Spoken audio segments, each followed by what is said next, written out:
JK Games, the gaming podcast, where we bring you the news and reviews we care about. And right now, we're diving deep into one game at a time with our official video game book club. And whether you 100% every side quest, or you're just here to scream and survive. easy mode or expert, you belong here in our cursed. That sounded really country. Cursed conversation, or sort of goofy. Like I sort of brought out some. Ooh, yeah. It was kind of goofy. It was giving goofy. Yeah. So grab your flashlight and let's break it down one level at a time. LFG, brother. Let's go. Oh. Hi, cognitive clips in the chat. Are you ready to get scary? You might see Doggy Coggy in the chat. You might see some spooky going on. Just letting you know. If you didn't know, my name is Jerica, one of your hosts. I'm Kayla, your other aforementioned host. And I am the murderer. I wanted to Josh. say this bearded beauty man. So stop it. You're gonna make me blush. What did you say? I interrupted you. I'm afraid that I killed Josh. Okay. Is that why he was in the Grand Canyon? Like his skin is behind. That's why his skin was removed and he was rolled up in a carpet when he was making this video. That's exactly right. That's what people do to dead bodies, right? They roll them up like in a rug. Yeah, I think so. Not carpet. I played the fifth. I don't know. Kayla does. What do people do? Jerica, if I were to refresh my browser, would that just like fuck you up? Nope. Can I do that real fast? Yeah, you're like the first one that's asked for permission to refresh your browser before doing so. So refreshing the browser right now. That's because Patrick's a gentleman. Wow. Permission to refresh. It's me like constantly just grabbing my ears. I'm using different headphones and they just keep my ear holes are so tiny. So like my headphones aren't staying in there. So I keep grabbing my ears, but it's only because these headphones aren't staying in. Back. Ooh. He's back, folks. It didn't fix my problem. We don't have to go into in depth on my problem, but I fear my display is fucked. Oh no. Well, I don't know. I probably just need a new cord. It kind of fits the spooky vibes, you know. Yes. Today we're finishing up our combo about Silent Hill F. We may know what it stands for. We're just gonna have to discuss to find out. We have the answer right here. You'll have to stay to the end of the show to find out, but we do have the answer. 5 steps, I'll tell you right now. Oh shit. That's true too. I think that's technically breaking TOS, but no, I don't think so. They don't know. I'm excited because Jerica has so lovingly gathered. If you're watching live, if you're watching and not listening to the audio listeners, we love you too. But we do have some screenshots and a slideshow from the listener submissions. So if you're not already in the Discord, let's just go ahead. Let's pull the car over, folks. Let's start our loadout. We're jumping right into everybody put it on. Everybody ready? Oh yeah, put it on, Patrick. You gotta strap in here, sir. I'm strapped. Get your steel pipe ready.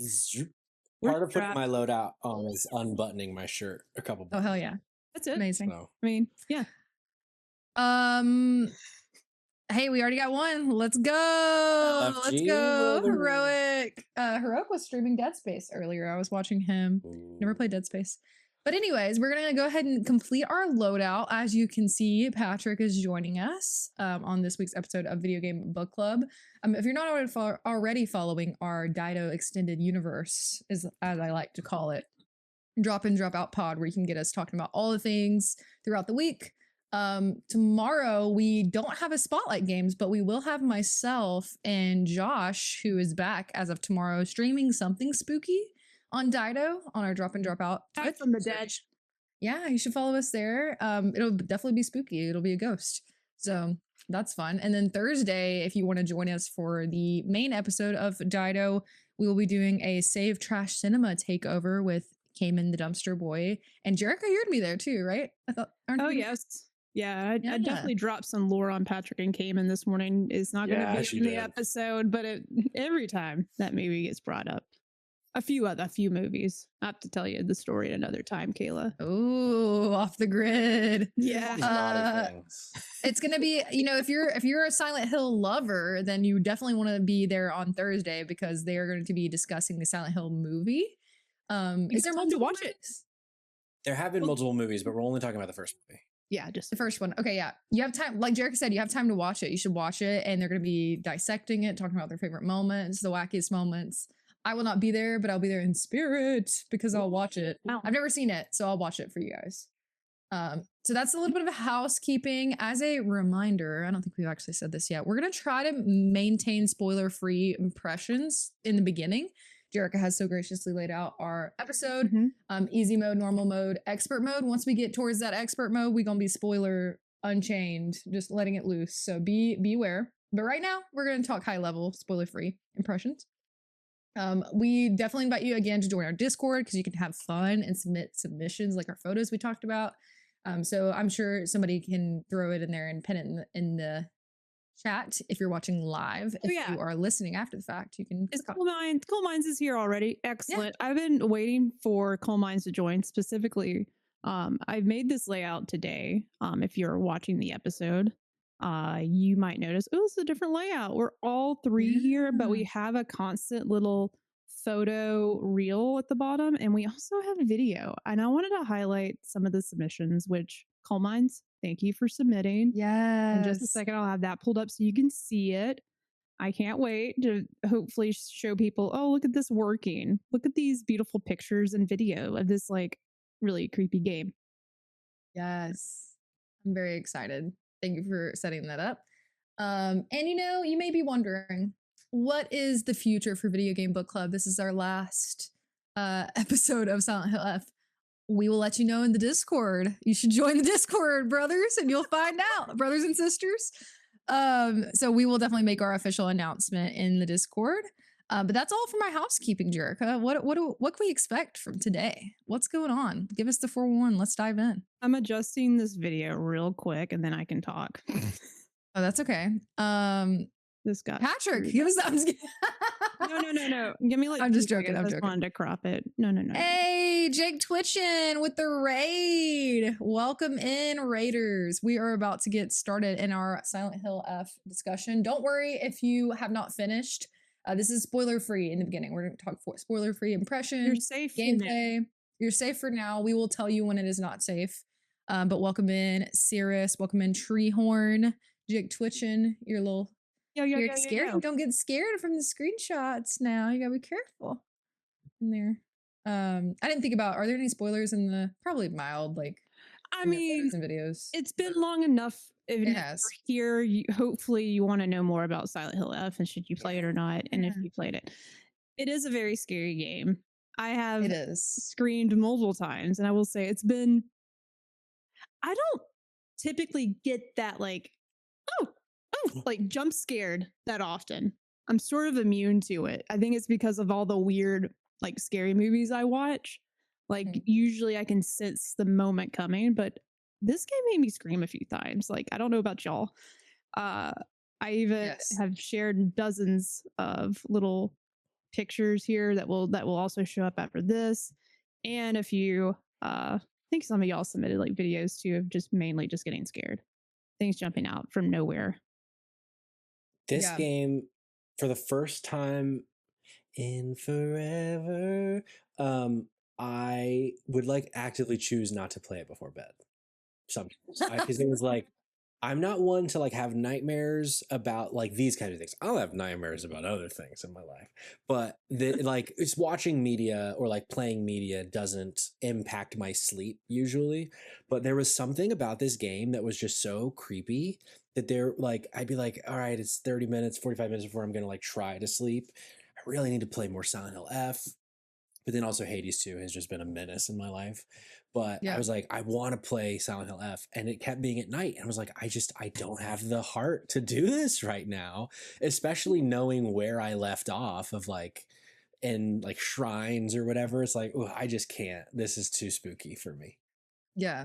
No, I definitely experienced that. And one thing I think like, I don't remember if we talked about this last week or the first week, but I think that this game does something interesting where it's like it's deeply unsettling at times. Like, and it's not even necessarily. Yes, there are some jump scares, like the fucking Scarecrow jump scare. The after the Scarecrow scene is one of the scariest things to me. That was wild. But sometimes it's like even like overtly in your face, and it's still like just so like disturbing to think about and like creepy. So yeah, I felt the same way. Some of the jump scares were wild too, but I love that it kind of does both. Like it gives you that like behind the curtain, like you're staring at the monster kind of thing, and then also like the what is happening in the background and the jump scares. I feel like it just had like the triple threat. There were so many different things to be scared of. Big agree.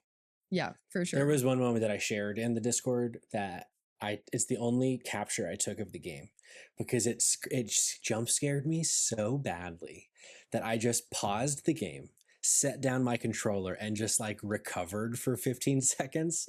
So the capture is me running down this hallway, the jump scare, and then just pause for the rest of the capture because it was so fucking scary. I spammed pause a lot in this game. Yeah.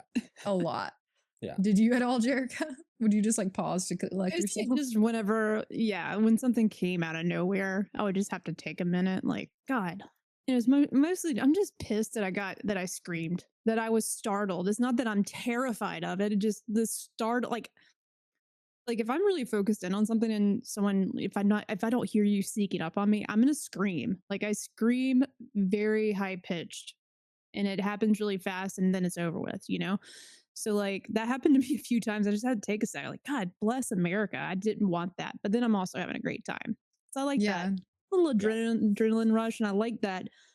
Like pretty much throughout the whole game, like it never felt like it was too much of that, because sometimes we talked about this, but the jump scares can be just, I don't know, like overused almost. and overused, and at that point you sort of lose some of the actual like nervousness, because like I felt nervous and just uneasy when I was playing this game at times, and I really love that they sort of had it in the key moments throughout, whether at the beginning, and I'm gonna be honest, throughout the whole game, like, and I think that's part of what makes a Silent Hill game a Silent Hill game. You're just always questioning, is this real or not? Should I actually be scared here, or is this a dream?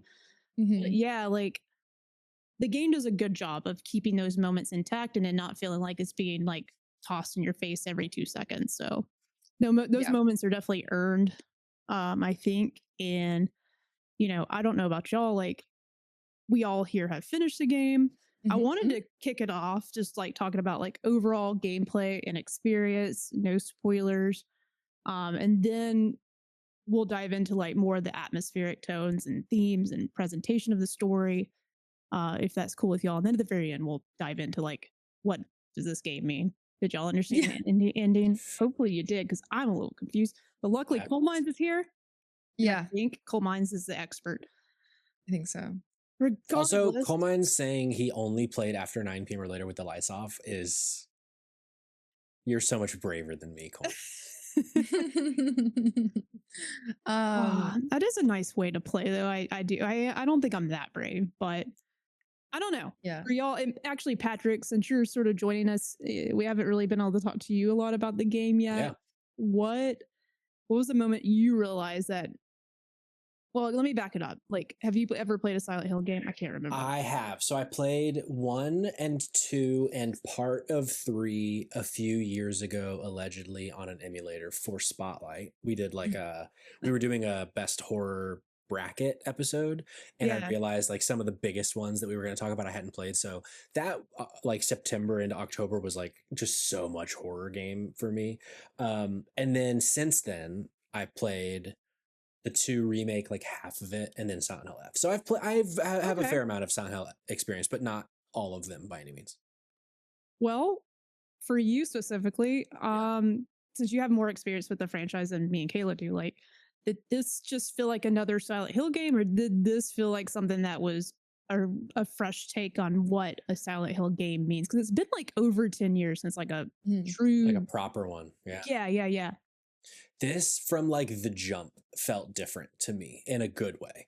I think a lot of it was the setting, was being in like 1960s rural Japan. I think was from the jump already so different than any Silent Hill game, because the main Silent Hill 3, like 1, 2, and 3, are all like hospitals and towns, but like American towns. And so like just very like industrial and very, and you know, the whole fog of it all, which, you know, back when the first ones came out, it was like a means to an end to just hide how shitty the game looked. But it served a purpose, right? So like from the jump, I thought that first beat of going around the bend in this abandoned village was like, oh, this, they've already got something here. And then layering in the Japanese folklore and something's happening at home and something's happening in the village, and then with all like the fungusy red flowery stuff starts like coming in, is like, okay, now this like, but the moment for me where I was like, oh, we're fucking in, was the Scarecrow section.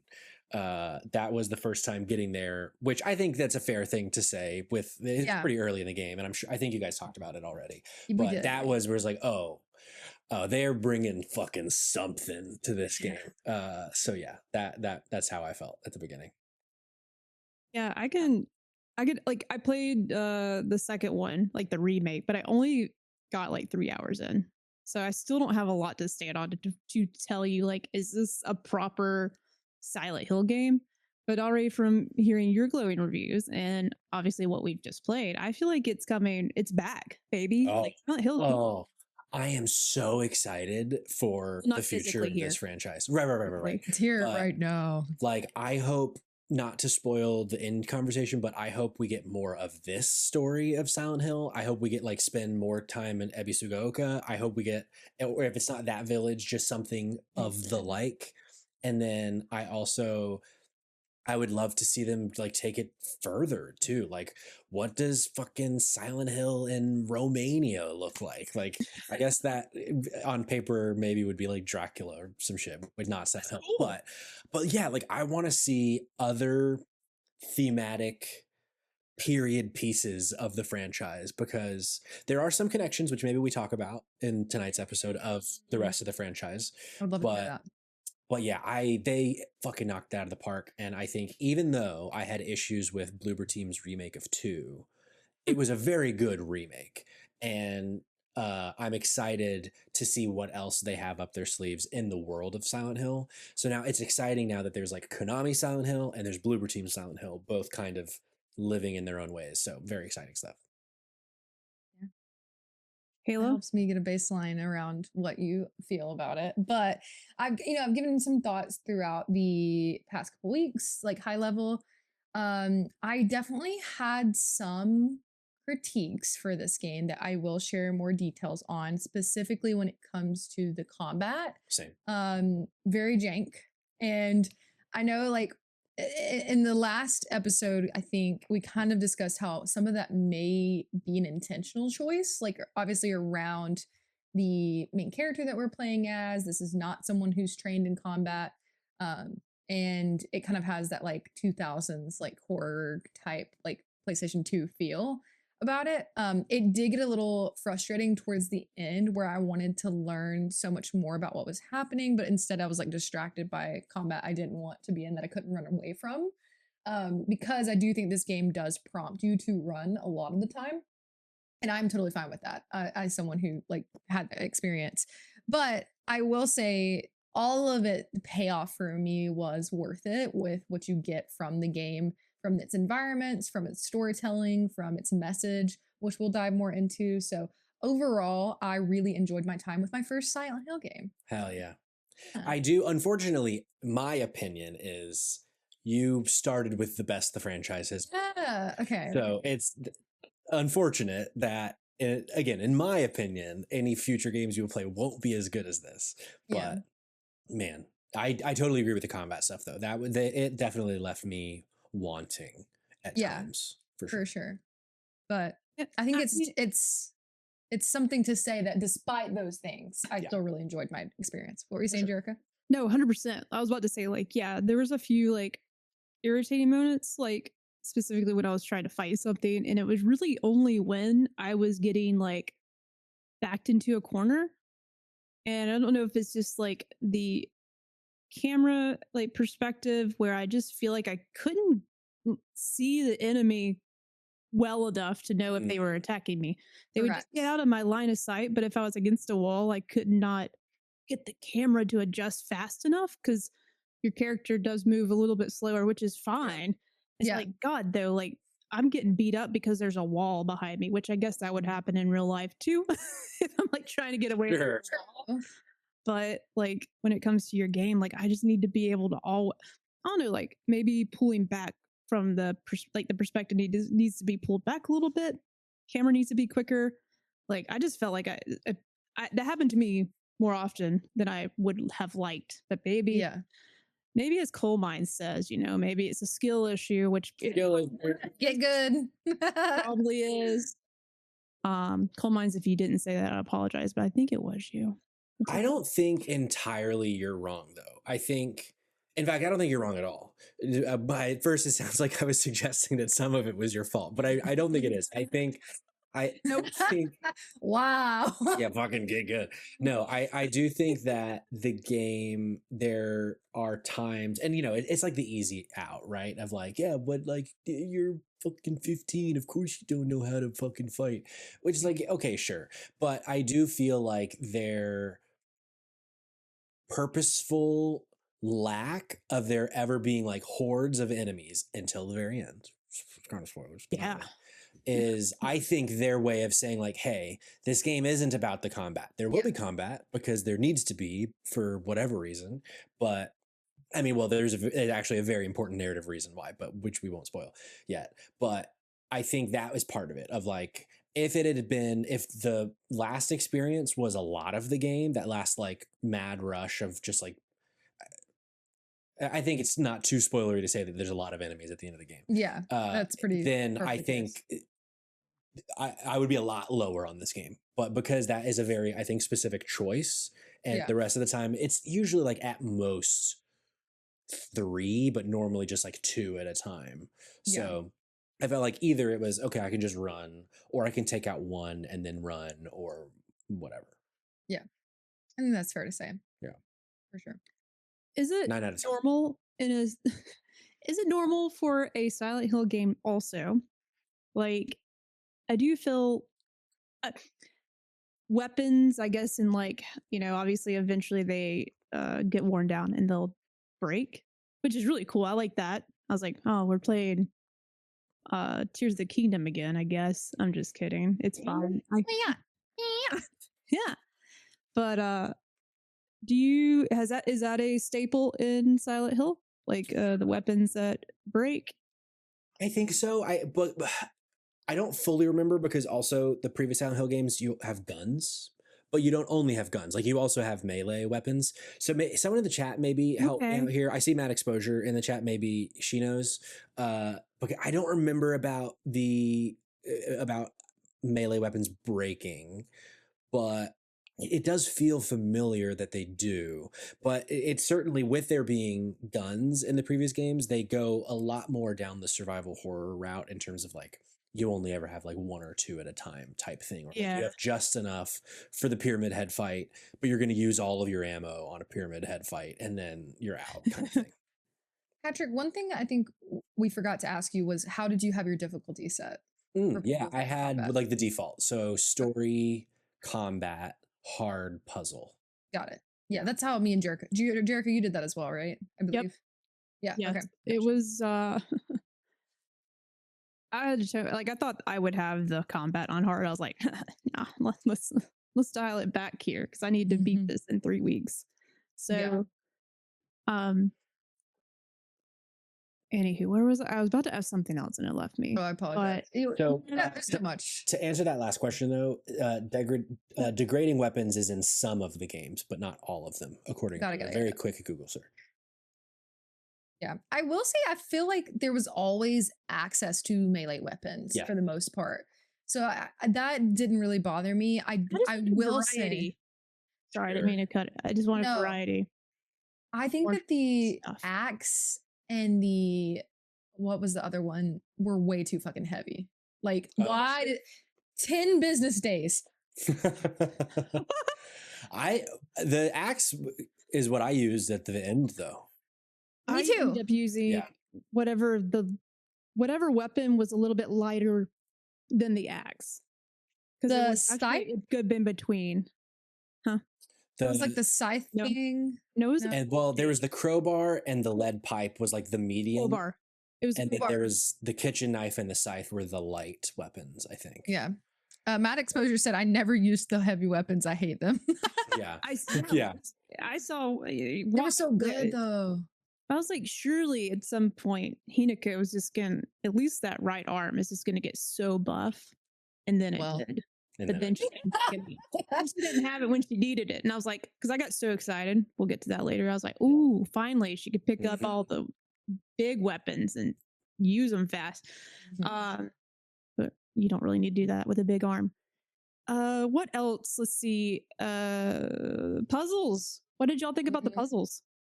Could have used more, I think. Could have used more. I remember one of my, like that very first puzzle when you're in like the shrine world and you have to figure out the little, I forget what they're called, but the little wooden pieces on the, as you lead up to the shrine, they have like all the different images and stuff onto the paintings and you have to find the ones that match the emblems. The emblems. Yeah. Emblems. Yeah. And so, and then also there was the like little hunter guy going around. I was like, that was such a great, I thought, mix of puzzle and combat.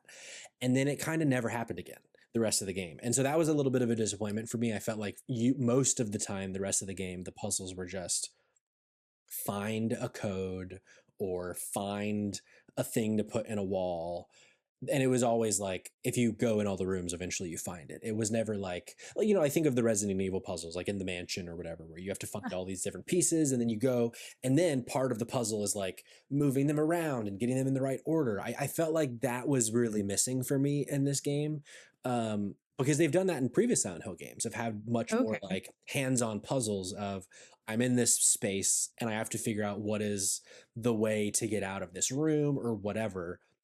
And yeah, I was a bit disappointed in that with this game. But yeah, I was really looking for more levels designed with the puzzles, like in combination with. I think that Exposure brings up, you know, the scarecrows, like that whole. It's like probably one of everyone can say like everyone's bringing up the scarecrow location because like that was pretty. It's something. It's a moment I'll never forget because it's just so. The puzzle expands into the level and it's a part of how you have to get out of there. And to your point, like I like to be, I was like, I like to be attacked when I'm trying to solve a puzzle, but I like to feel like I have to not rush, but like I want to feel the pressure when I'm also trying to figure this out. And I felt that a lot then. But then you get to the school and the puzzle that you did in the classroom was the worst puzzle I've ever done in my life. Not because it was really hard. It was just, yeah, that was so boring to me. That it was just like, because I feel like the puzzle, maybe this is just me showing my ass and being stupid. I feel like the description of the riddles were just not clear enough based on the images. So it ended up just becoming like, okay, does this combo work? No. Does that combo work? No. And it wasn't like using my brain. It was just pressing buttons until it worked. Maybe that was just me. But it made sense. I'm sorry, Kayla. Go ahead. I'll add to that in a second. Matt Exposure said I spent like 40 minutes on it and had no way to look it up because she played it in advance. That's the fucking nightmare, dude. That's the moment I thought about like reviewing that game and not being able to look up the answers because it's not that it was hard. It was like overthinking it. And then some of the images, I just didn't know what they were. Like this might be a piece of citrus, but I don't know. It looks sort of like a pomegranate. I don't know. Or like, what does a cherry orchard look like compared to all these other trees that are here? Yeah.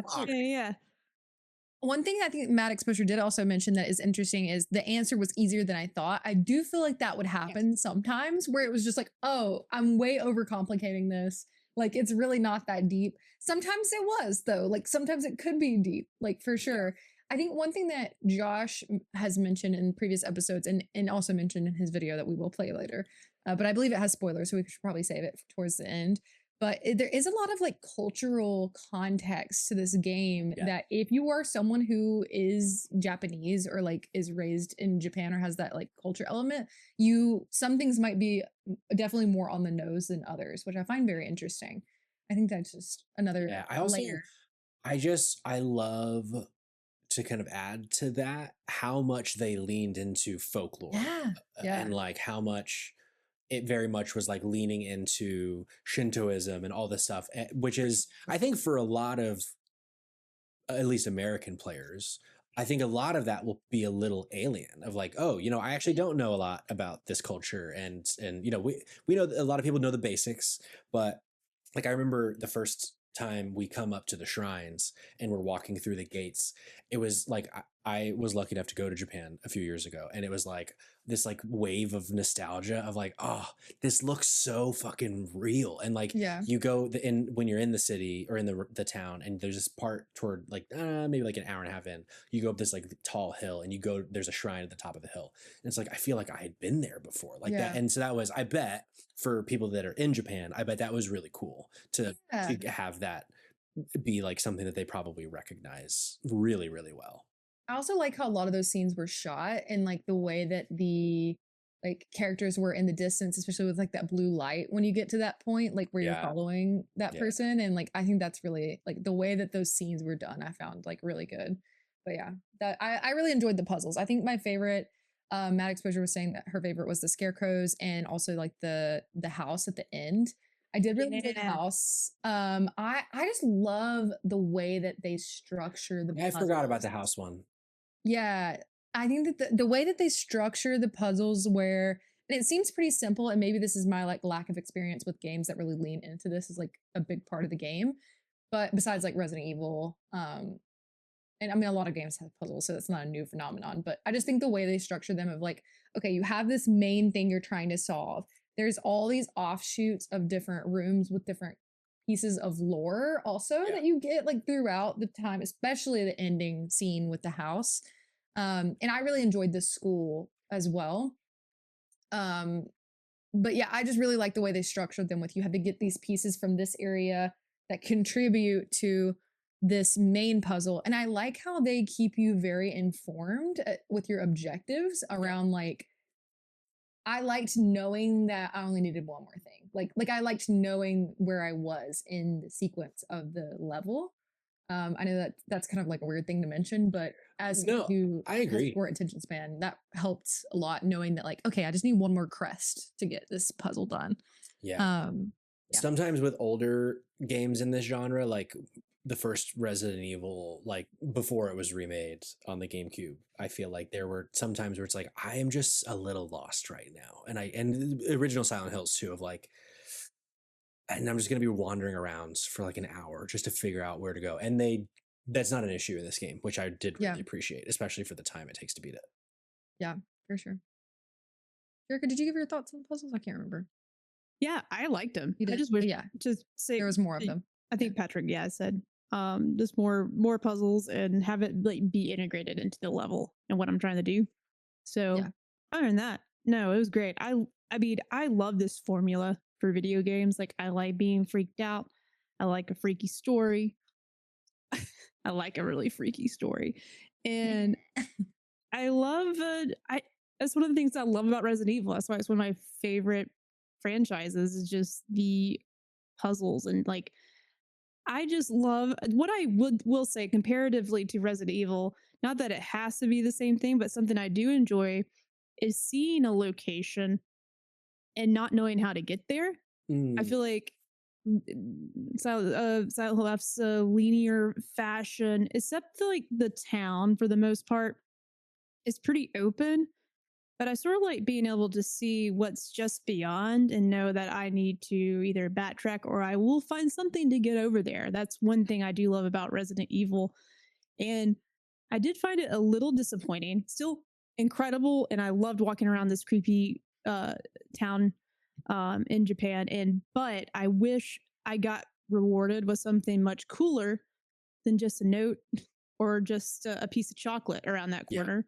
Like, that's where I wish some of the maybe do something different with like I'm an easy sell. Like, give me another cosmetic around this corner, or give me a weapon that has twice as much durability. And maybe you get into this with New Game Plus. So I might be just giving critiques when it. I don't think you do. Okay. Okay. But like just something worth. Yeah. I just don't want another thing of chocolate, which is nice to have though. You might need it. Yeah. But, like Found that's out the you do, only in fact. reward. At some point, I would like to play this game with the combat difficulty higher, because I don't know if y'all had this experience, but I felt like I was constantly over encumbered and having to decide like, oh, I should have that instead of this other thing because my pockets are full. Well, apparently we could have found fanny packs or something. I didn't find. And like very slowly you I did. add a little bit more, but it wasn't until the last like hour that I would then run out of things. And so basically the entire game I was like, I don't need a fucking other chocolate. I already have 6 of them. They're taking up 2 of my slots. Give me something different, or whatever, or like a first aid kit. Like I feel like I would that shit to the shrine. Yeah. Like, I was getting some faith. Yeah. Like I liked having the. Yeah, I was trying to. I felt similarly at some point. I do feel like towards the end I had a good amount of slots available, but I did a lot of the times. I am typically a hoarder of things in my inventory. However, I do think Coal Mine's Mine also got to 13. I ended up with 13 slots. I think I got to. Gotcha. Dang, y'all have big inventory slots. Impressive. Jerica, didn't feel. I do agree. Who up inventory in this slot right now? I do agree, Jerica, that I wish there was a little bit more reward to the exploring than you get. But I do think there are some secrets that you can uncover that are optional that I did find one. Did either of you open the mailbox? No. I don't think it was worth it. I mean, I liked what you got from it. I also think it depends on when you opened it. Because like you can open it like right when you get. I backtracked the whole fucking village immediately, and I was like, "This time." I mean, it wasn't bad. It just felt like I was expecting there to be more of a return for how far I had to go when I got the key. See, I didn't do that. To tell me what it said in the spoiler section. I have a picture because I forgot to do that. Like I remember, like, oh, I need to go find that mailbox for that gal. It's the other friends, right? Yeah. And I've just forgot to do it. I will say something that I did appreciate about this game later, about the earlier sections, is that there are a lot of notes that you get that kind of don't make sense at first, but once you know how the game ends, which we won't spoil yet, it's like, oh, some of those notes from the beginning now have new additional context that in the moment was like, this feels like gibberish, but now I see there's no way you could have figured it out that early, but they were kind of showing us some things at the very, very beginning in terms of the notes. And I did like that, but I do think that there could have been more of them around all the various corners instead of, like you said, just more chocolate. Chocolate. No, I agree.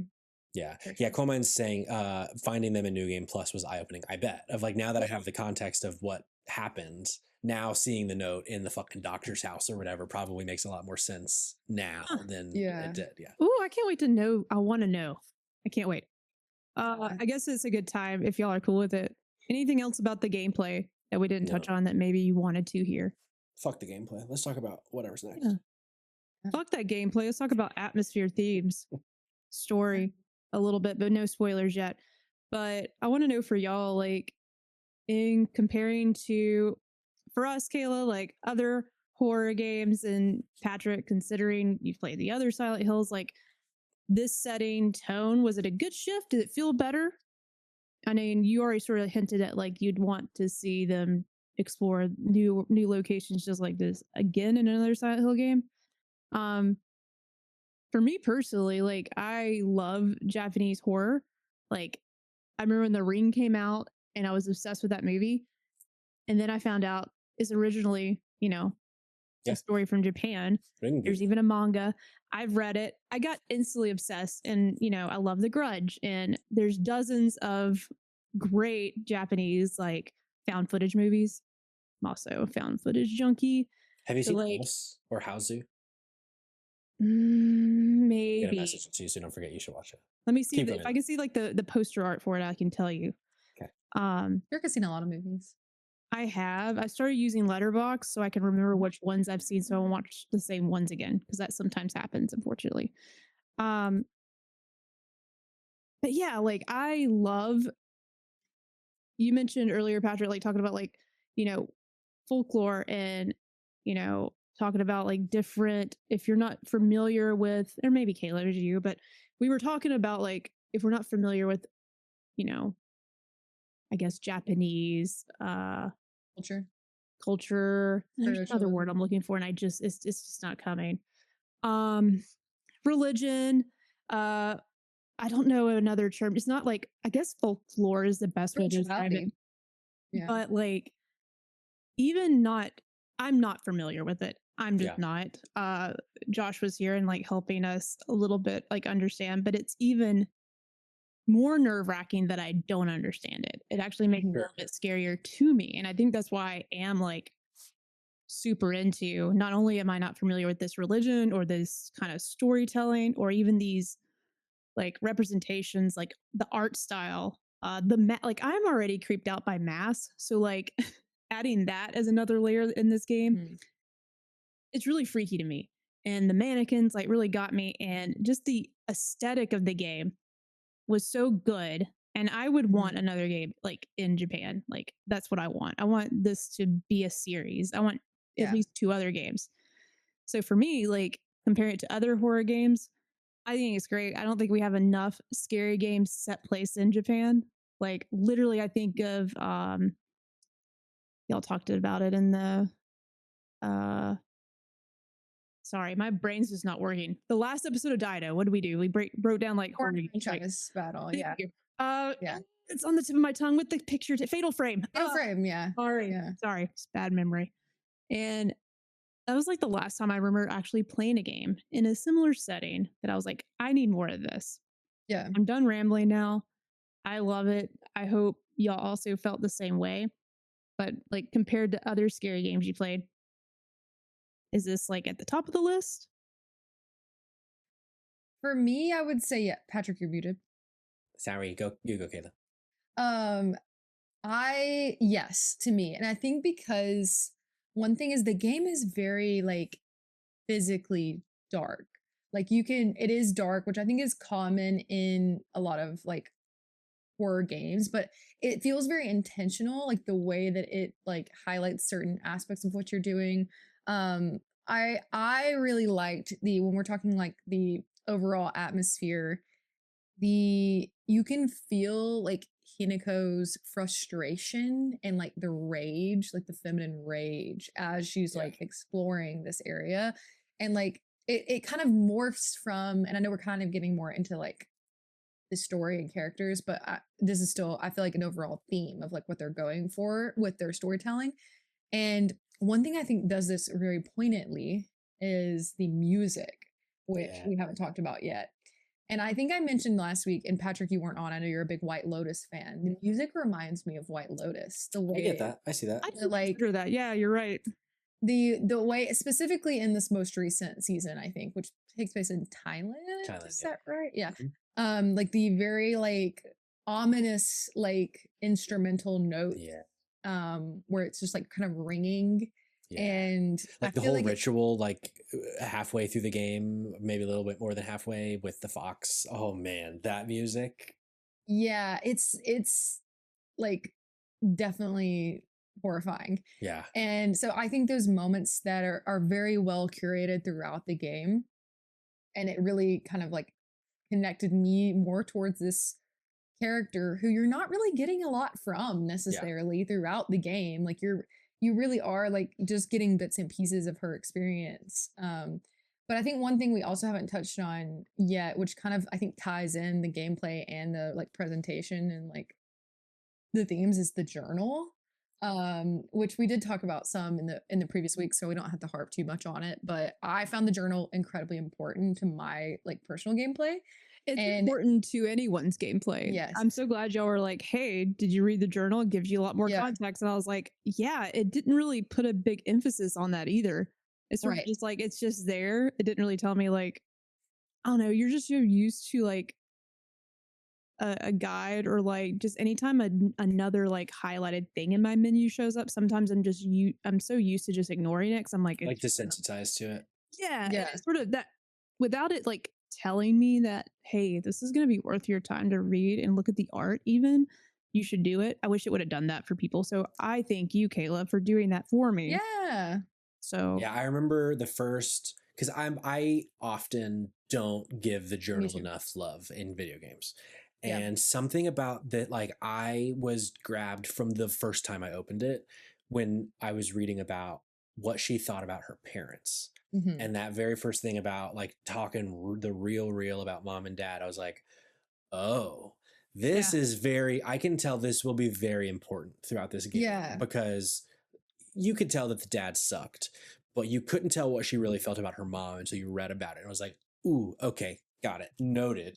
But yeah, if I hadn't read that first note, if I just be like, oh, I'll look at it later, I could have very easily just barely ever looked at the journal, which would have been a huge mistake because the journal throughout the game hints at a lot of shit and really, yeah, kind of starts to piece together the psyche of Hinako and like starts to kind of paint the picture of where we go toward the very end of the game in the first playthrough that I think is so well done.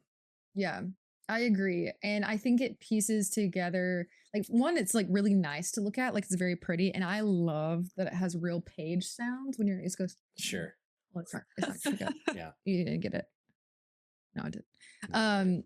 But I love that. And I love that part about it. And I would stop, like it got towards the definitely in the beginning, because I'm the same, Patrick. Like I don't normally pay a lot of attention to the journal during games, but I will say I feel like from the beginning of the game, you can kind of tell that we're following a little bit of an unreliable narrator. Yeah, for sure. And I think that getting access to like more than just like her like inner monologue, like in the moment, which we get some a little bit, I guess, throughout the story, but getting more access to maybe her pre like what she's currently experiencing was really helpful. Which, And helped me remember people's names too. yeah, and I think it was such a good development piece by the game designers because I think that that's kind of like a Silent Hill ism of not really understanding parts of the story on Yeah. purpose because it's it's psychological horror, it's all these things, and like a lot of it usually is about like getting to the reveal at the end about like things that have really been happening the whole time or whatever.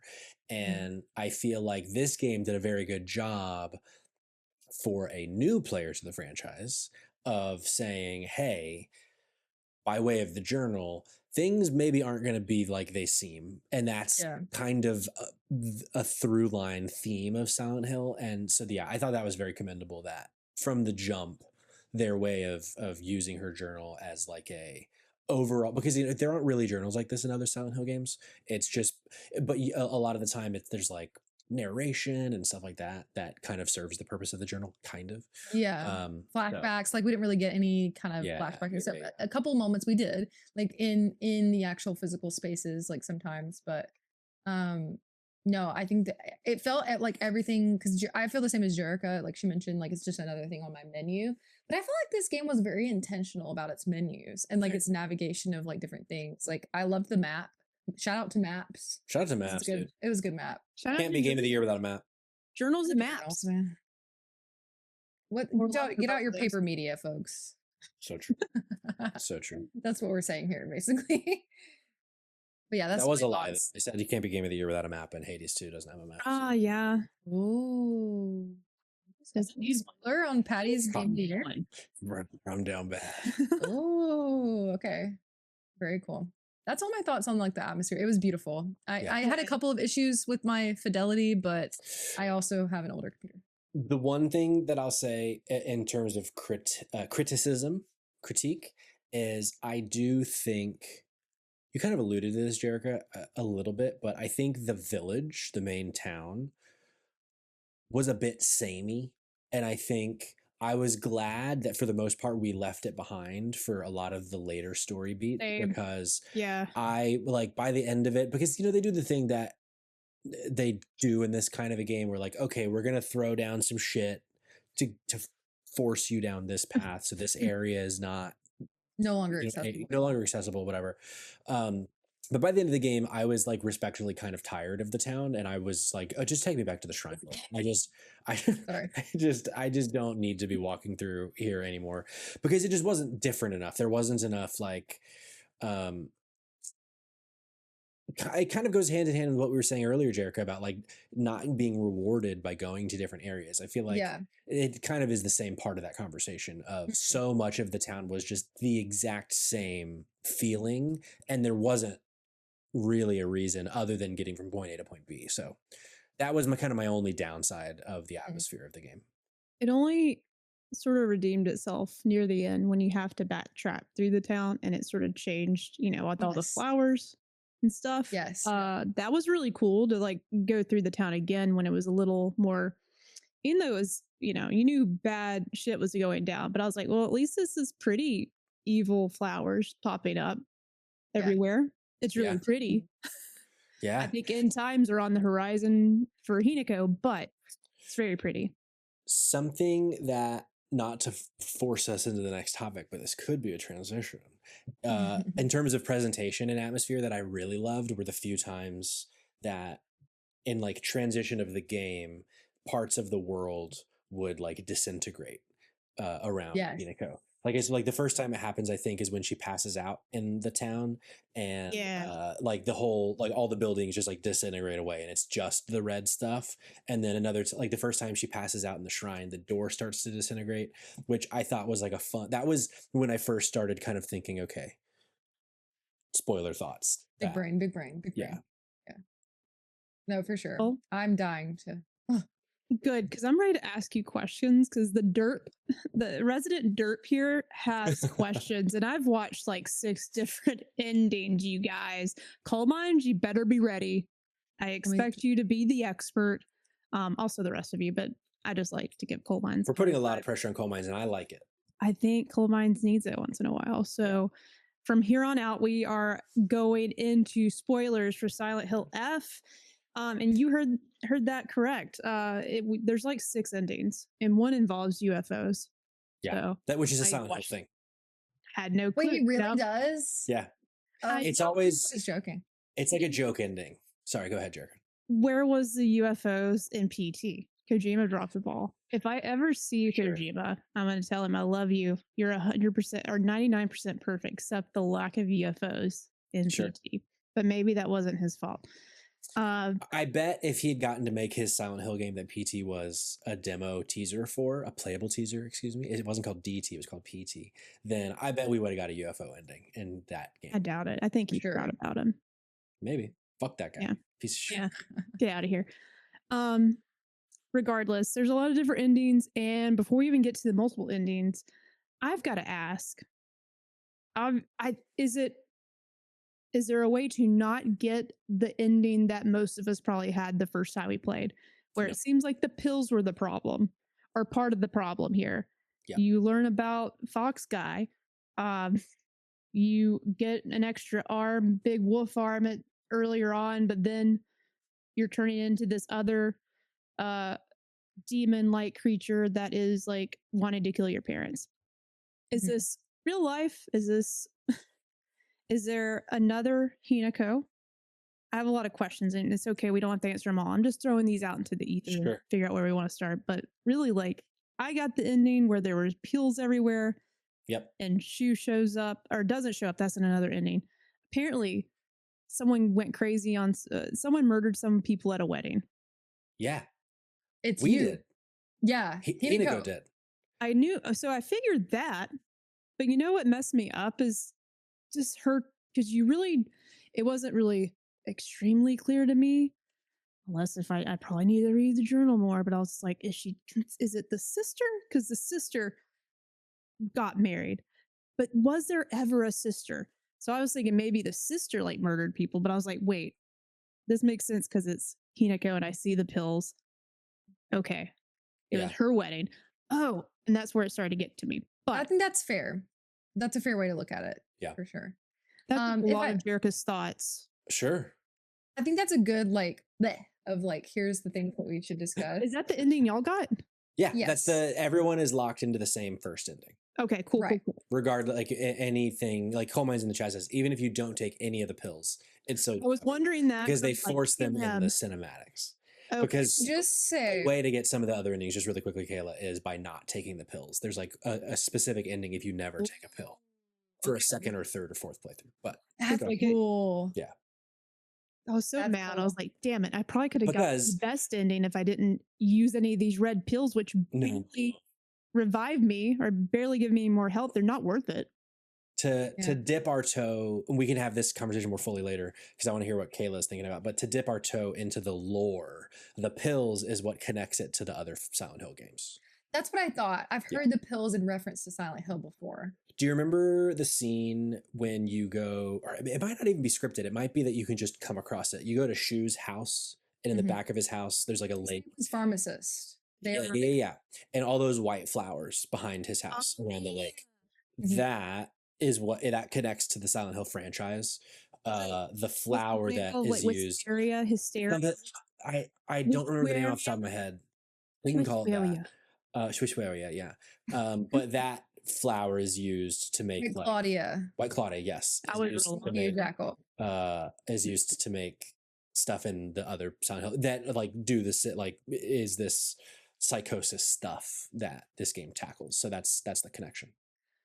Okay, if I may, just to open the conversation, back us up just a tad. Yes. In the what I feel and what we kind of touched on with Josh the first episode is the overall message of what we're trying to understand for this character, which is the essentially being forced into traditional female stereotypes, especially in this era of Japan in this time frame, but in general, like the experience of being a woman and not having autonomy over your own body is a huge kind of like implied theme in the beginning and throughout, especially with some of the enemies you fight are very overtly like mannequin women. There's some like men like stitched together, and like a lot of kind of like oaths that, especially in the conversations, very heavy-handed when you're talking to your friends who are all kind of like evolving and having crushes and like, you know, feeling things. And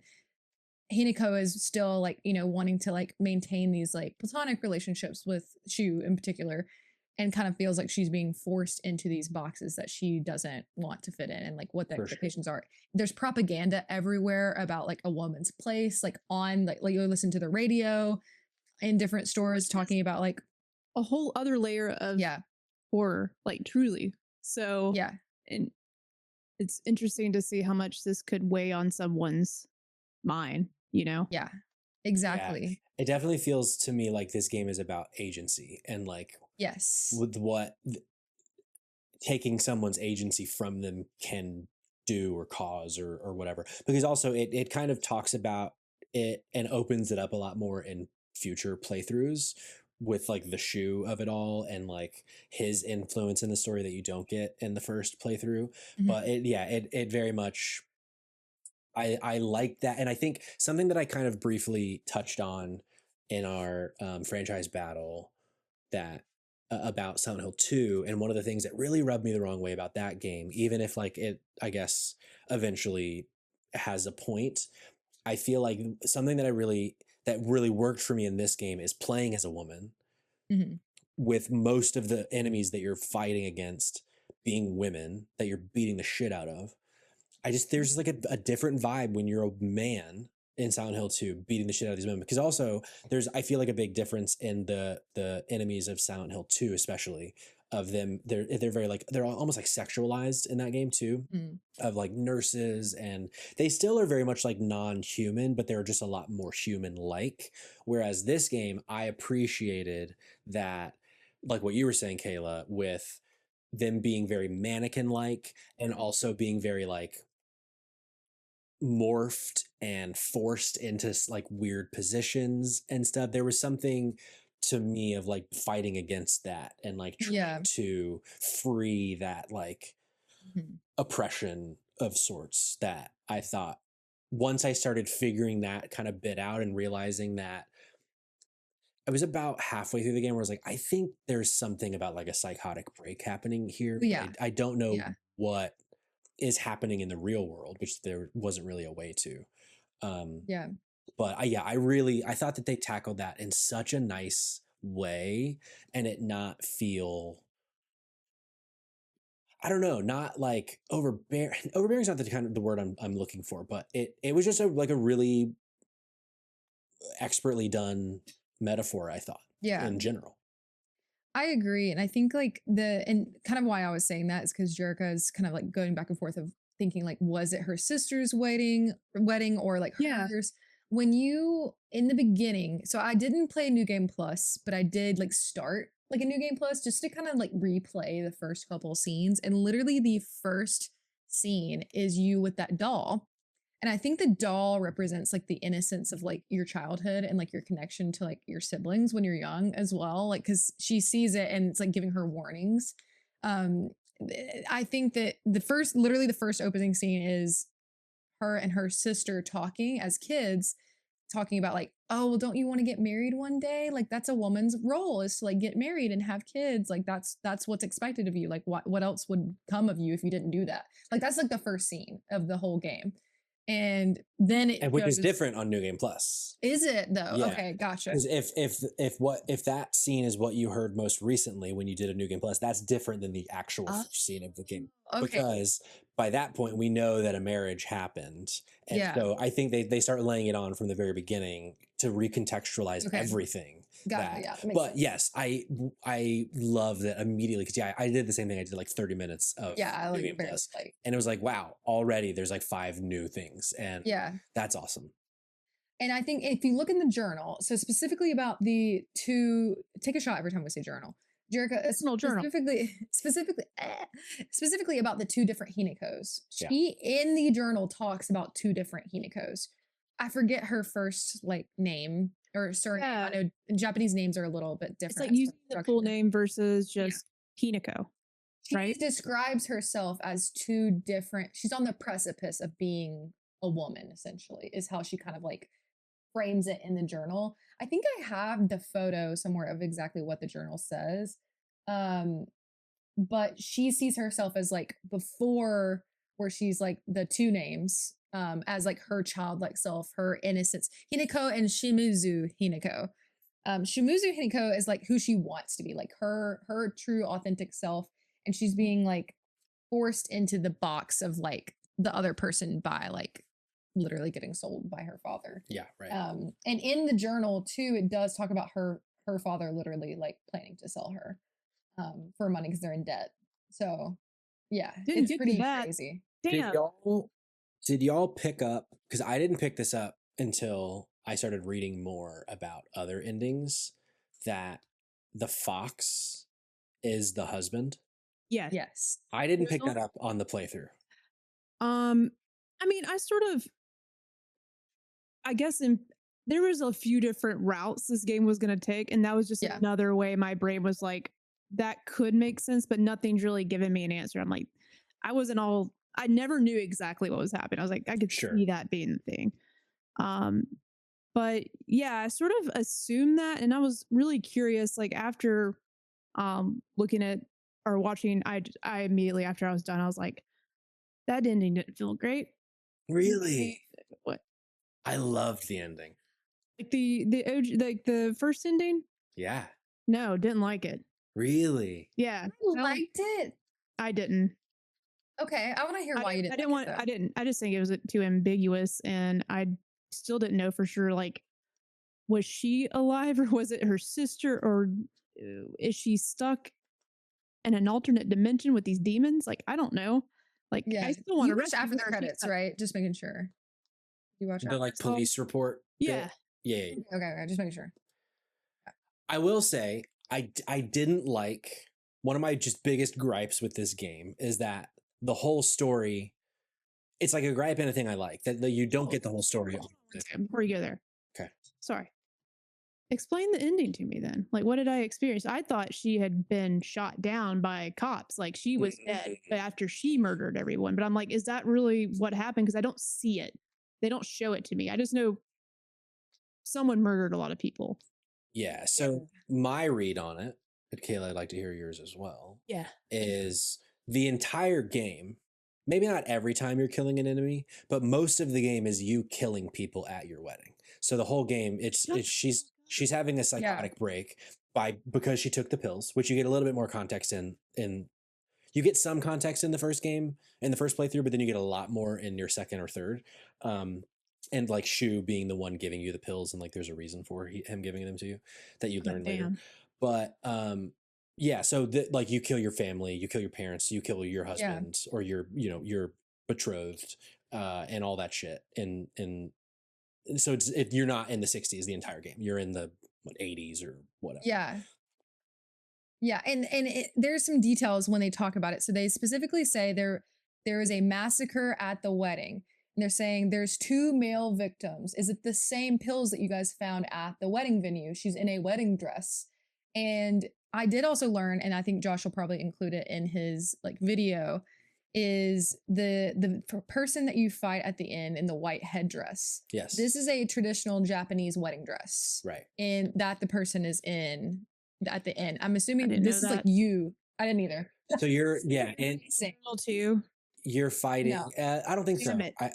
But you're fighting the like wedding version of Hinako, which is in her mind, and like players' Hinako mind is this woman getting married is a demon because she's having to do this thing she doesn't want to do. Yeah. Okay, that absolutely makes sense. But I truly thought that she was going to either, maybe it was her wedding, but I really thought she was going to save her sister. Like, because like the sister shows up a lot. I know you're like, Well, no, I'm still a little unclear about the sister in general. Really, here's the thing. I want to like, you just see the sister so not physically, but she never takes off her mask. And in the game, like I don't see any. She's not in any pictures or anything. Like even the photos that they have in the house that you see, like I never see a visual of the sister because she's not in the family anymore because she was married off. But does she even exist? I know she does exist, I think. Okay, she does exist. And then I was like, I just thought Hinako possibly went to save her sister from getting married in the first place, so she wouldn't be sad that she left. But I'm real off. Obviously, oh no, go ahead. I'm sorry. Obviously, after watching the endings, though, I get what's going on. But like my initial, what I had in my brain right after I finished the game was very confused. Sure. Yeah, I think that the one thing that keeps me kind of like not thinking that is because you know that ending scene where you have all the pills in front of you and you're running, you're like picking up the pills and there's voices. You hear Shu or the husband, I forget which one, because their voices sound very similar. Of like, let me just talk to her. Hinako, why are you doing this, Hinako? Like he's saying her name. Like, why are you doing this? Like, just listen to me. Like he was killing everyone at her sister's wedding. Sure. I do also think it's just weird to think. No, I don't think so. I don't think it's out of the realm of possibility. But I guess for sure. She was already married. I was just like, maybe she's already dead and she went and killed everyone at her sister's wedding. That's what I thought. And she's been dead the whole time. I think it's possible. I think that it's not the case now that I've watched the endings, but that's what I thought. I do think that one thing that I guessed early on, Josh, who is mentioning his video, maybe be a discussion here, which we can definitely play, is that you want me going cue it up? When you are going through one of the last mazes, you are killing your friends in the scenes. Yeah. Like you are stringing up Shu, you are like burning Rinko like at the stake. Like you're actually like each of those times, those boss fights are like you killing them in real life. Yes. That's pretty who wants to play this game over and over again? Coal mines. It's pretty messed up. Well, there is a really nice ending. There is one that's really nice in watching the 5 of them. High School Weekly did say also the 3 rituals are Shinto coded, so Japanese players would see it for what it is. The fox ritual is literally her wedding, but she is in a hallucination. So to her, the ritual is mutilating her actual body. So like as you go through, like one thing we didn't talk about was like the rituals, the 3 rituals, which I think is one of the best parts in the whole game. Oh my god! Like you literally giving up pieces of your body for your husband. Yeah. And I clocked that the way that she was talking to him was really weird. I was like, I feel like she's a pretty like strong-willed person, and for her to just kind of be like rolling over for this, like even though it's a god like entity, which I still think that there is folklore and spirituality involved in this conversation. Like I don't think that it 100%. just I don't especially with some of the Jerica- other endings. Yeah, I don't think I'm just Jerica is as simple as like it's not real. Yeah. Yeah, I don't think it's surely just in her head. Like I feel like Correct. because like you get a little bit more with like because I actually picked up on this. I was like, there's another boy like involved, and then like the fox dying at the park or the play area where they have recess or whatever, and like I knew there's another kid that's not Shu, another boy that. There's a journal in someone's house and they're talking about the son and the family, what they have, like this that's curse. they're marrying her off too. Yeah. Yeah, and they have like a curse. So I'm like, what's this curse? Which, by the way, still relating this back to the summer Hikaru died. Very excellent anime. You can watch it on Netflix right now. Very similar thing with the males in the family. So I'm like, is this connected to something too? Like, is this a similar vein of the family's cursed and demons run in your veins? I don't know. There are parts of the game where they talk about how they built buildings on top of like ancestral land and like disturbed the spirits. Like especially when they talk about the shrine. Jerica, did you clock? Josh, if you're listening, turn your ears off because this is a Attack on Titan related. But did you clock it's not a spoiler, like the tree, the big tree, the divine tree near this the shrine? Yeah. That reminded me a lot of that Attack on Titan tree. I just thought that was interesting. Sorry. Anime mentioned. Colemine said the boy is the fox man. So yeah, that's what I picked up on. Yeah. I didn't pick on that before, but for a little while, I thought maybe Shu was the husband she was marrying at the end. To me, their voices sound very similar, like the fox and Shu's voice. But Josh said, how do I know when to turn it back up? You can turn it back. Oh, well, I don't know. You can't hear me, but anyways, that's kind of all. I know we kind of like, I feel like there's a lot of room and like ambiguous things on purpose, obviously, for the sake of like it being psychological. And because like they're bearing the lead on purpose, right? Like they want you to not figure it out fully until they tell you. Now there's certainly hints throughout and like things that you can pick up on, but I think and like they hint at some of the pill stuff at the beginning with the doctor's notes and things like that, but they space it all out enough that I don't think they want you to figure it out until like pretty much the very end of the game. To then, which is one of my gripes, is I was a little frustrated that they ended in such a way that it's like, oh, how fucking cool that this whole thing has just been a psychotic break. And I'm sure because it's not a really direct conclusion. So it's like Jerica, that frustrated you too. Must bring in a lot more of the story. And it does bring in a good bit more, but it doesn't bring in as much as I would have liked either from my extensive reading this afternoon about all of the different ways that this game goes. But that was a little bit frustrating for me, even though I did really like the ending. Yeah. Maybe that's why it's a shorter first run through too, so that you feel more inclined to revisit. I think. I'm going to go ahead and watch this video. Great. Is it okay if just because his face is on the screen, do we just want to continue to showcase Josh in front of the Grand Canyon? Yeah, I think so. We don't have to. Are we going to hear him or should I turn up the stream? Torture our chat anymore looking at Josh in front of the Grand Canyon. We have to probably watch on stream, right, Jerica? Okay. I can send you a link actually. We can just pull it up on stream. It's probably faster. Well, if we wanted to wait for the link, I can read this note that I want to read. Yeah, do that. Would you mind, Jerica? No, I don't care. Okay. This is what I think the whole theme of the whole game is summarized into one specific journal page.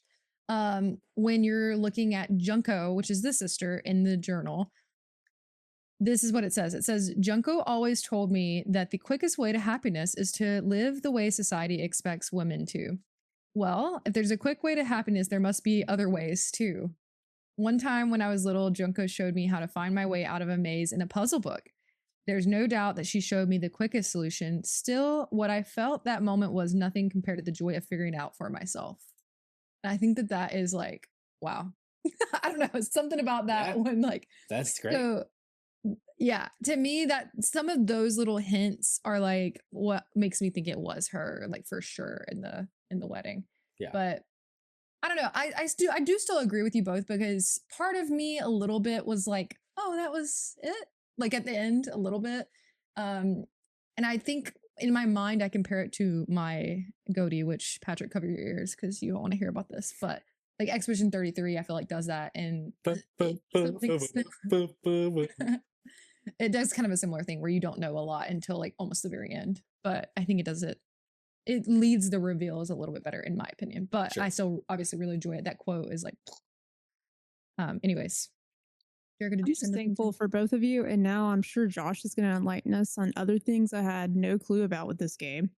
I'm about to hit play in just a second. Sorry, I have like 50 million screens. I made this way too complicated for myself, and then I also have to make sure the audio works. There's no audio on their end, so give me a second. Okay. No, you're good. Don't worry, I can read another journal page if you want. You can also. Would you like to hear a little bit about this? Would theoretically spoil some of a New Game Plus run, so I don't want to spoil this for Coal Mines per se. As I know he's going to probably do a New Game Plus, but it's like context about Shu and the pills. I could fill time with that. I'm okay with hearing that if Jerica's okay with hearing that. Yeah, because I can't get what we're doing. Well, and I'm not going to listen because I care about it, but I can't listen and do what I need to do. So I apologize. That's fine. So one of the endings, it's like, I think they consider it the bad ending, perhaps, is very Shu forward of like, he comes at the end and like helps you fight, and you end up fighting Shu like as a monster. But that playthrough, I believe, also brings context around the pills in that Shu kind of like, he doesn't force them on Hinako, but he very much like strongly suggests that she take them to help with her tension and stuff. And then you learn that he kind of did it on purpose because he was hoping that she would reconsider marrying Foxboy to marry him because he loves her and blah blah blah, and doesn't want it to just be platonic. But ultimately, all of this has happened because Shu was trying to force a situation and use these pills that he knew had bad side effects that he specifically didn't tell her about. You learn that bit too. Which is tough for that character. Damn. While Jerica is taking care of this too, I wanted to read the character section of the journal, specifically the Fox Man. And this is part of the passage that I think really kind of explains a lot too, is he promised me everything I could ever want to be content, a life full of comfort for as long as I live, status that no one could look down on, and the most importantly, the endless love for me. For all of this, I will give him all of me, body, mind, soul. I will even give him what I fiercely protected my whole life, my will to make my own choices. Damn. From now on, I will let him decide everything for me and simply do as he says. This is what ... happiness ... means to me. Oh. Yeah. Oh. Brutal. Damn. Yeah, and I think it's that same bad ending that Hinako just like concedes and is like, okay, I'm just gonna do what society tells me to, and I'm choosing to marry the fox as opposed to. Okay, I got it to work, but it is gonna echo y'all. Okay. So, but now when I hear play, y'all should be able to hear Josh. Okay, so we should just not talk. Is that what I'm hearing? Yeah. Sounds like women. Check them out.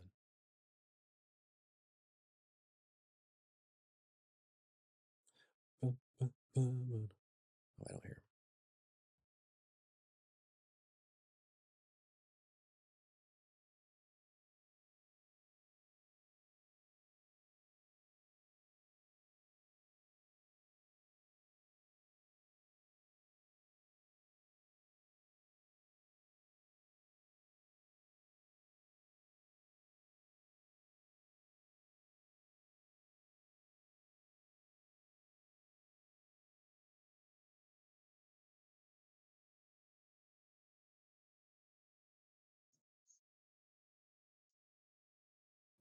it sucks because I have to listen to Josh talk so loudly, and then I'm like,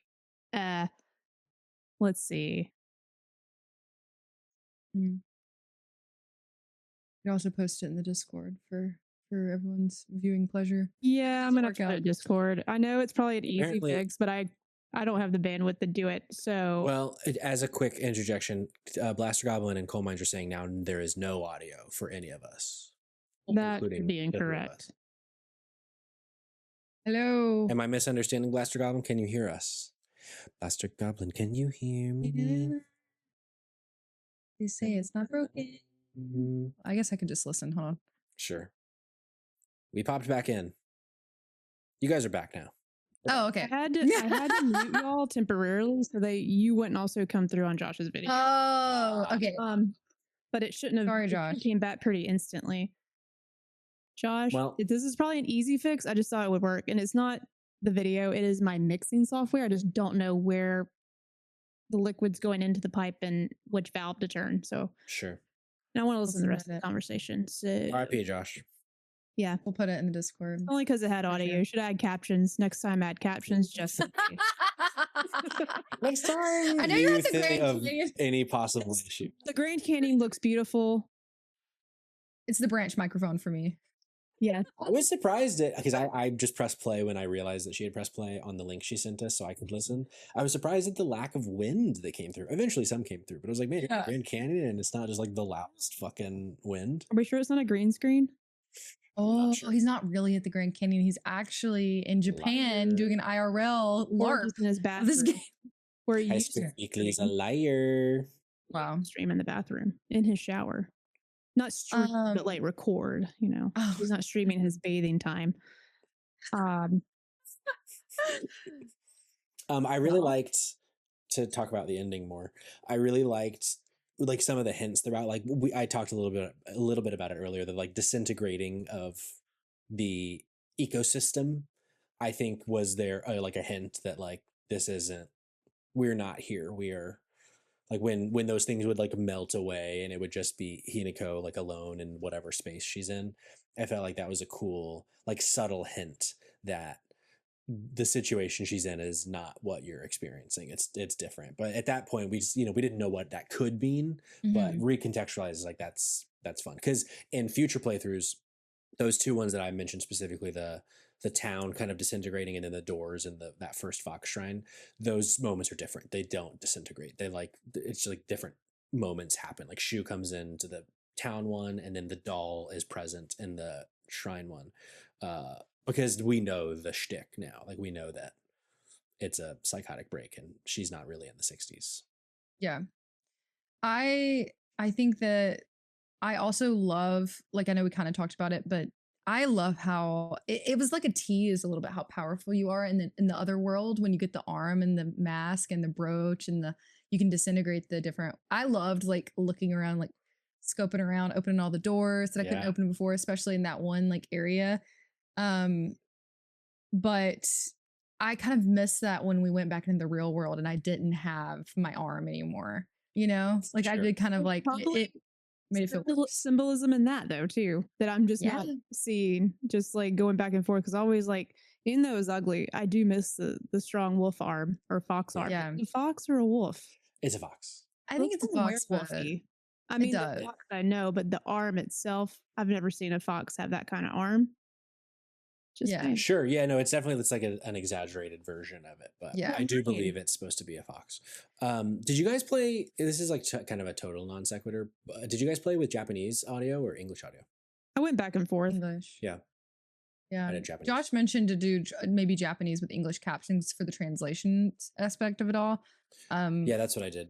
I knew I would have a hard time if I did it that way, so I didn't. Sure. When I watched the endings, it was in the English subtitles, and respect to the English actors, but I thought the Japanese ones were a lot better.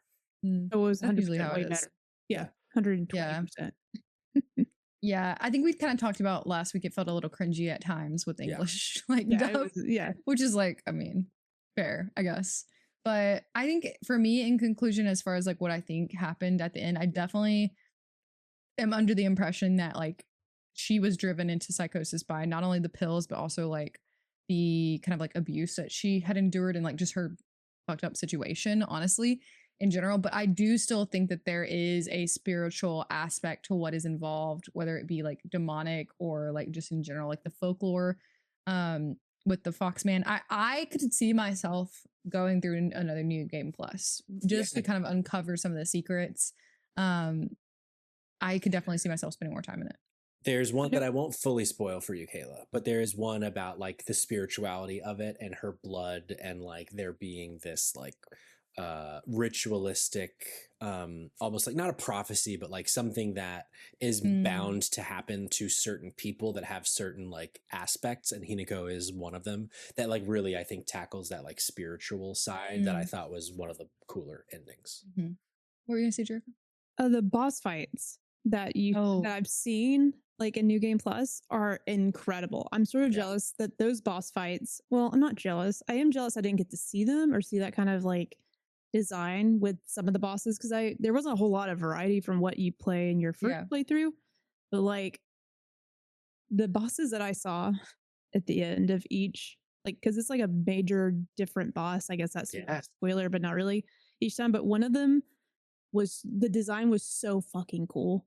And I was like, I'm sort of bummed I didn't get to try to fight this thing. It looks like something I'd fight against in Destiny. It was dope. The ring towards the end. Yeah. I haven't seen that one, but towards the playthrough we all got, like the Rinko towards the end with the melting like face on fire was so cool. Yeah. He was really cool. That was, I think, the most visually impressive one of like, not just like fidelity wise, but also artistically. Like it was, I thought, very shocking and like striking visually. Yeah. And a few other games didn't come out this year. I'm sure like art design, would have taken home many awards. I'm sure it will maybe get one or two here and there, but like, from a design standpoint, this game was so pretty. This is one of those, like, man, if this released in like 2019 as an example, probably would have been game of the year potential. But it's just this year is just a little too thick. There's so much this year, which is why I kind of want to know what y'all's scores are. Have y'all scored it? I landed a 9 personally. Okay. Yeah. It's right now. It's my number 4 game of the year.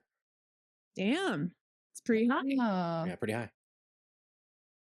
I'm not. And go ahead. No, go. I was gonna say, and I don't think even with the New Game Plus knowledge that I have, I don't think it would crack the top 3. But I think it's firmly at number 4 for right now. Maybe Yote dethrones it because I've not really given that game time, but pretty strong number 4 for me. Coal mines don't hate me, but it's an 8 out of 10 for me. Sure. Ooh, okay. That's fair. Yeah. I just think there can be, I can't give it a perfect score, and even I can't give it an A plus. I think it deserves a high B, and I think that's a great thing coming from a new Silent Hill franchise or game from this franchise, because it's been so long. And whatever Silent Hill thing came out, I know it's like a different studio did what's it called? Whatever the smaller experience that came out like last year, I hated that. That was not great. Ascension? Like was that the movie thing? Like that was the one that was like it got shut down because people kept making like dick jokes or something. Because it was the one that like people could interact with. It was something like not that. It might not have been dick jokes. I tried it now. Sort of bummed. The short message. That's it. Yeah. Thanks, chat. I didn't enjoy that. That was not great. So I think coming back to it, I think it's a strong re-entry for the franchise, and I can't wait to see where it goes. But I want them to do more with the gameplay in the world, like make that a little bit better, and it would be a 10 out of 10. But story-wise, the story itself was a 10 out of 10, even though I didn't follow along. I thought it was interesting enough, and I made my own story along in my head with what was happening. I still like Jerica's version of the story. I still get behind it. Well, it doesn't make sense after you watch the other endings, I promise. But that's what I thought initially. Yeah. No wrong answer. That too for a moment, because I was texting Josh because at the time, like he was asking me if I'd finished it, and I was like, "Well, is this what happened?" And he was like, "I don't know." I think I would land in the middle of you guys. I think I'm gonna give it an 8.5 out of 10. And I know, am I allowed to do that? Yes, because we're making it up. Yeah. But Sure. exactly.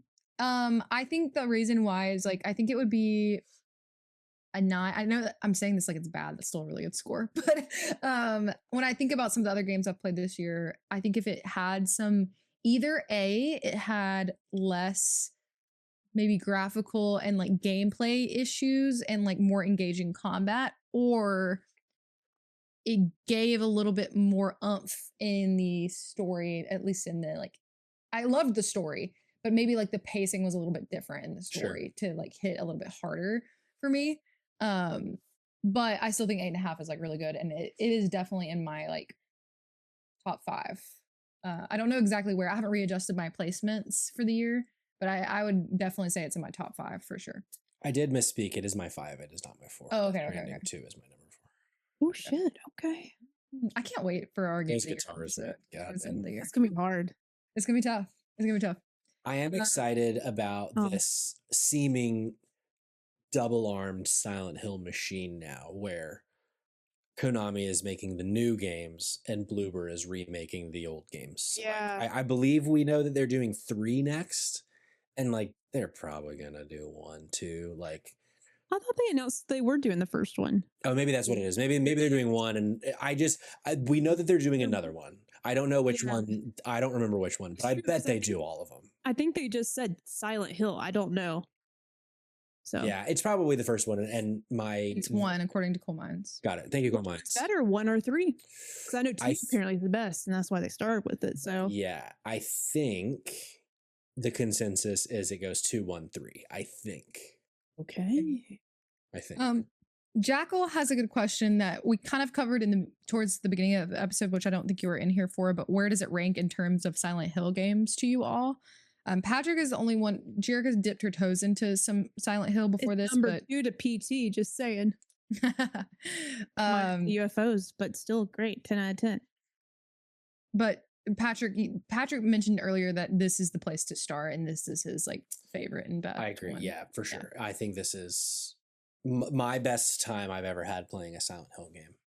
Wow. Okay. Wow. And for what it's worth, we want you to know that High Score Weekly, we will share his video in the Discord, but his score is a 9 out of 10 as well. Josh, So mine is 9 and a half. I just don't know how to use a computer, so sorry. You know this. You know this.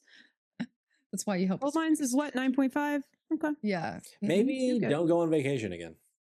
Yeah, Josh. Maybe. You better take your computer to the Grand Canyon next time, okay? Yeah, exactly. The whole rig.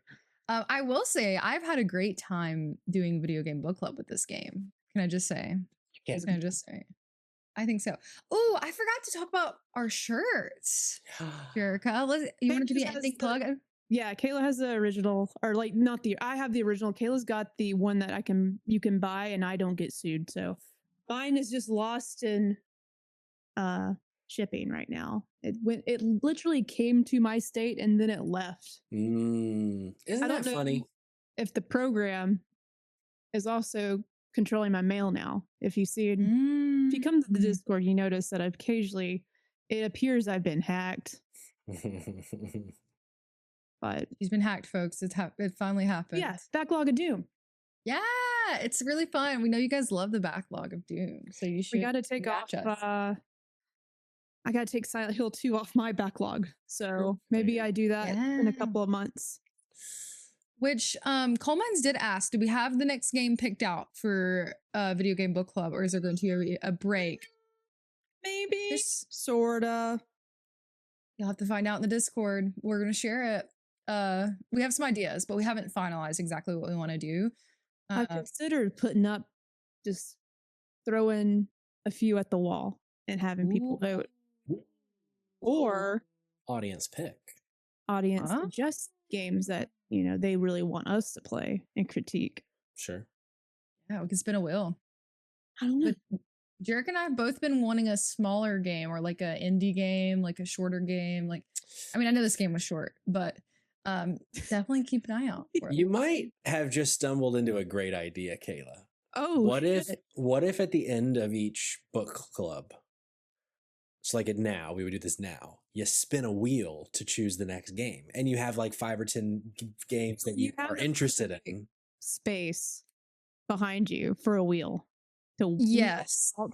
And In my spin. mind, it wasn't something that you would build, but now I do like that idea a lot. I'm thinking a physical wheel of fortune right the behind ticker. you. Yeah. And then I could be Vanna White and like take the letters off for like the. I mean, we could have every what do you call those? Game show? Thank you, Jesus. No whammies, no whammies, no whammies. Stop. We could have. There's a little. What's that game called? But I've heard of it. Say that. Who wants to be a millionaire with the case? I love hearing people say that though. Isn't it Price is Right? Pressure Luck. Pressure Luck. No, that one's Pressure Luck. Luck. I don't know that one. But that is something. Me and Jerica from the origin. We lost her, folks. From the origin of Video Game Book Club, we wanted to have audience submission. So maybe that's something we do. We kind of get together. Jerica and I have a lot on our backlog, as we talked about. So maybe we pull together some options, and then we come back 3 wheels, and then we'll let you know. We'll have 3 wheels in Kayla's room. Hell yeah. I can't wait. One is for guests, one is for a game, and one is for something fun. Dinner. I want to say what to eat tonight. Yeah. And everybody that participates has to eat the same thing for a whole week. Half of it is hot dogs. The other half is pizza rolls. Nerd. Oh, pizza rolls are nerds. Gummy clusters, the juicy ones. The juicies. Yeah. Those juicy juicies. That's it. But anyways. Thank you for joining us once again. Thanks for having me. And talking all about Silent Hill. Kayla, thank you for coming in clutch with your notes and your journal writings and great thoughts. And man, this game had a lot of layers and you peeled them back for me. I'm a smelly onion after playing this. You are stinky. Oh. Well, you know, hey, I'll update you. So much. Yeah. It's been a great chapter for JK Games. Silent Hill F. I hope we revisit you. And by the way, the F stands for Fun. Fun. Yeah, that's it. Fungus.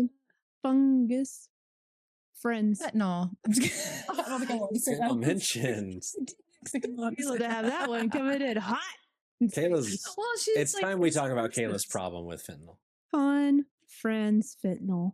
Can we say that on Twitch? Probably not. I think we're gonna get in trouble. No, I think we're allowed to say the name of a drug. I just don't think we should encourage people to take it. Don't do that. Yeah. Okay. JK Games. Have a great evening. Bye.